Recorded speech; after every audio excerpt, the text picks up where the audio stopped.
Yo, what's up y'all?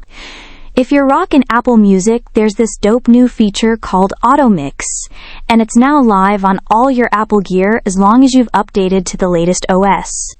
If you're on a Mac, make sure you're running MacOS Tahoe, and yeah, you gotta have an active Apple Music subscription. No sub, no Automix. Alright, let's get this thing set up. First up, open the Apple Music app on your Mac.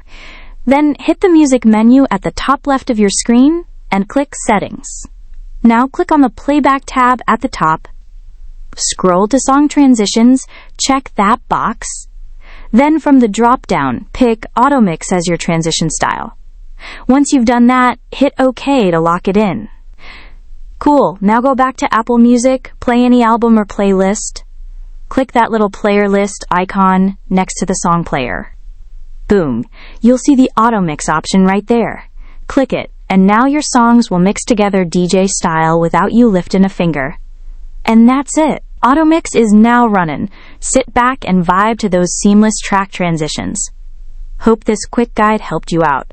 Don't forget to smash that like, share with your homies, and subscribe for more free tech hacks coming your way. Peace.